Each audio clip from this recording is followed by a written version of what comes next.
So let's talk about how the racial disparities in financial education affect America's wealth gap. Should not be new news, right? But it's a new video on it I wanted to share. It's talking about the lack of financial literacy in general across the United States, but specifically talks about the lack of financial literacy within the Black and Brown community, which we know, right? This is what I'm hoping to help change in general, right? The idea around how to obtain wealth and how to maintain wealth. I hope this video helps drive that home a little bit more. But yeah, y'all let me know what y'all think. All right, it's Ricky Rich for Black Primacy. Please don't forget to like, comment, subscribe, and turn on your notifications. A recent poll by the website MarketWatch found that 65% of those surveyed said personal finances are their biggest source of stress. Knowing how to budget and save money are skills that can help, but not everyone is taught how to manage their money.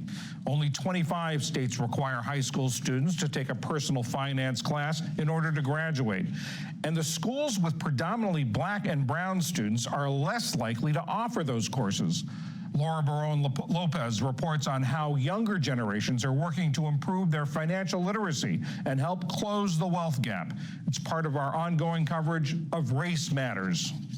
In the U.S., the racial wealth gap is stark. According to the Brookings Institute, the median wealth for a white household is $188,200, nearly 8 times more than the average Black household, which is just over $24,000. And experts predict that without improved financial literacy, that gap will only grow. We spoke with Black Americans about the obstacles they faced on their journey to financial success. My name is Charles Winfrey. I'm a freshman business finance major here at Morehouse College. My name is Capricia Sampson. I'm from Paterson, New Jersey. Love I'm to hear 27 years old, and I started my career as a business value consultant in tech. My name is Alyssa Cabezas. I am originally from Vicksburg, Mississippi.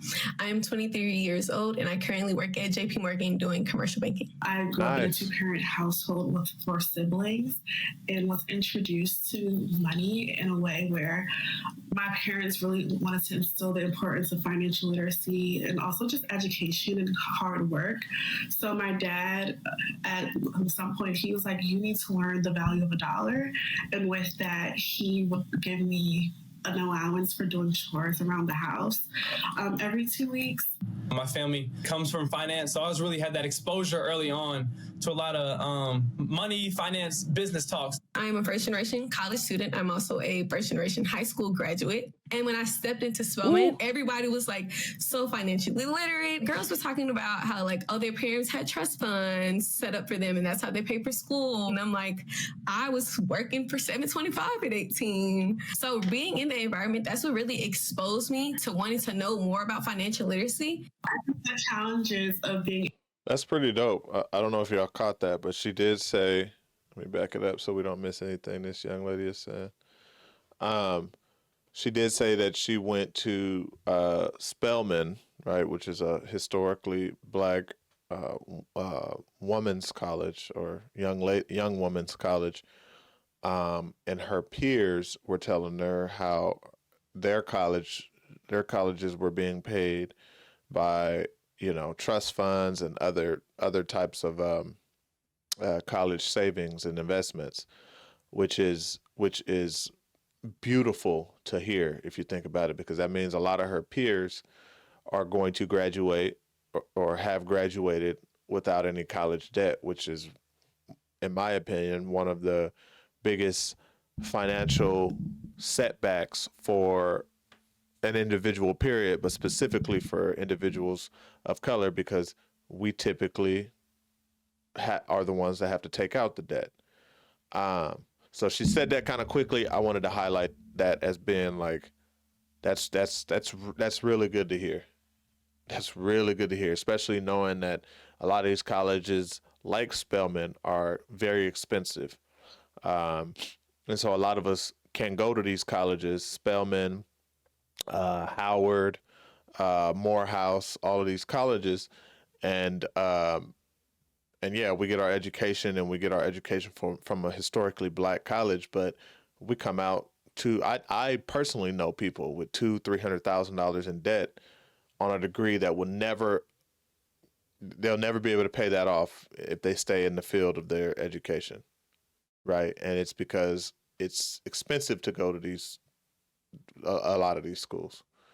So hearing that their parents had all, or at least most of, or at least her peers' parents had all, or at least most of their college paid for through the right channels and through financial literacy, that's excellent to hear. All right, so yeah, let's continue on. Know more about financial literacy. The challenges of being able to grow wealth as a Black person in America is really the disproportion of wealth. As you know, for every dollar a Black person makes, it's not in comparison to what white people make in this country. One of the things that we need to work on in our community is just being more intentional and methodical about how you use your money. But in order for that to happen, we also have to be in a position where we aren't just trying to survive and just make it day to day. What do we see growing up on TV? We see Black athletes. In our pop culture, what's cool? We see Black rappers. We don't see Black entrepreneurs. That's the psychological shift that has to happen. Once you help our generation understand financial. Spitting facts, young man, spitting facts. Let's go back. I gotta let him say it again for those who weren't paying attention. To survive and just make it day to day. What do we see growing up on TV? We see Black athletes. In our pop culture, what's cool? We see Black rappers. We don't see Black entrepreneurs. That's the psychological shift that has to happen. Once you help our generation understand financial literacy, then they'll be able to do that for their generation. And it'll really revolutionize the trajectory of what it means to be a Black person with money. What I'm seeing now is that we're in this financial revolution where people actually are being excited and taking ownership of understanding how to maximize their income and also what it looks like to grow and to have ownership, which are things that weren't necessarily our story in history. Joining me now to talk about the importance of financial literacy is Robert Smith, philanthropist and CEO of the private equity firm Vista Equity Partners. Thank you. It's my pleasure. What do you make of the current state of financial literacy in the Black community? There are a number of challenges. Some of them are systemic. And some of them are personal. The systemic ones are access to capital, access to enablement. And then, on the personal side is, financial literacy and understanding how, utilization of the capital constructs here in the U.S. can enable an improvement of their condition in their lives. And we've just found that those two areas are areas that require some focus and, frankly, some resources and capability to enable the community to actually continue to excel and to accelerate further to make up the gap in this wealth gap that we've seen for now decades. Why is there such a low level of financial literacy in the Black community, and what are the factors contributing to it? It's knowledge and information. For so long, there was just lack of access to information. I am the first generation to go to desegregated schools, and where you are now enabled to participate and hear information about everything from, educational systems to investing to, how do you actually improve your condition by buying houses, borrowing money, all those sorts of things. My parents' generation was really the first generation that had access to pension plans in the African American community, and understanding the importance of being able to work and retire, and in some cases use that ability to enable your children to now go to school, to borrow money against a house so that they can get educated and then move that next generation forward. Student loan debt, as you know, is a significant barrier to financial success for many Americans. In 2019, you paid off student loans for an entire graduating class at Morehouse College, the historically Black university. Oh, that's right. Why I did you remember that. decide to do that? You know, they had already bet on themselves, which is very important, you know, from my perspective. You know, they were at the point of graduation, they had taken out the student loans, and I really started to evaluate, you know, if I were going to do something to help these students, what's the best thing? Sure, you can write a scholarship to the school, but I wanted to actually reward people who had already done the work, had already bet on themselves. And so that's why I did it in that fashion. About 60% of the wealth generated in African American communities goes towards servicing student loan debt. And I just thought that was just unconscionable in many respects. Look, it's important that these children get educated. It's important that we give them the opportunities to improve their condition in life. But I think it's also important they have an ability to create their own personal wealth and wealth for their families. There are other initiatives supported by corporations that address these kinds of financial inequities, and you've backed a number of them. How can corporate America help in closing the racial wealth gap, and does it actually want to? One of the things that I did coming out of the pandemic and the murder of George Floyd was form the Southern Communities Initiative, which was a consortium of companies to address some of these, you know, these issues, specifically for communities of color in the South, where almost 50% of Black Americans live. And we've identified, in essence, 6 communities as Atlanta, Birmingham, Charlotte, Houston, Memphis, and New Orleans.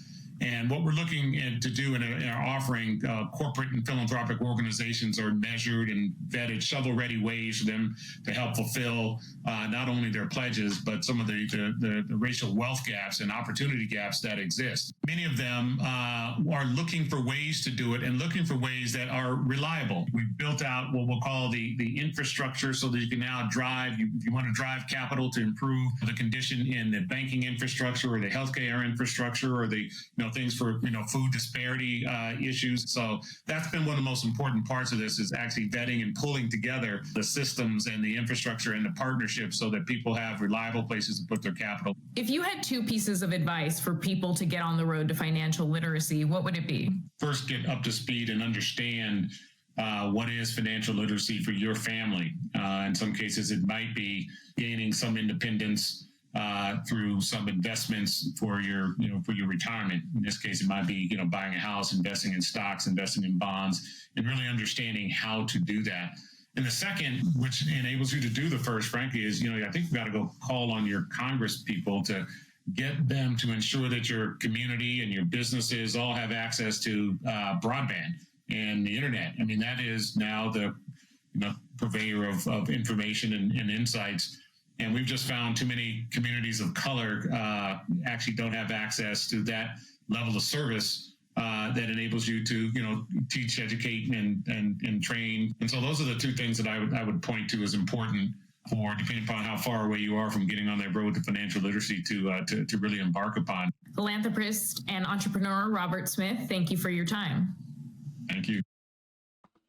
That was good. That was dope. That was actually way better of a segment than I thought it was going to be. I thought it was just going to be a regular news segment, kind of dropping the same information that we already know. And, in many respects, it was a lot of information that we knew. But I think just seeing the young individuals at the beginning, going over to Robert Smith, who again is the billionaire who gave. Who donated, I can't remember how, I think $1 billion or something like that, or maybe not that much. Y'all correct me if I'm wrong. To Morehouse to help pay off a lot of the student loans that were for the students at Morehouse. So this was great. This was actually much more informative than I anticipated. But I wanted to leave y'all with the question that he had there. One of the two actions, and that is what does financial literacy, financial independence, what does that look like to you? And what are you doing to to get there, or to make the change necessary to get there. All right, I'm gonna leave y'all with that. All right, y'all let me know what y'all think. All right, it's Ricky Rich for Black Primacy. Please don't forget to like, comment, subscribe, and turn on your notifications.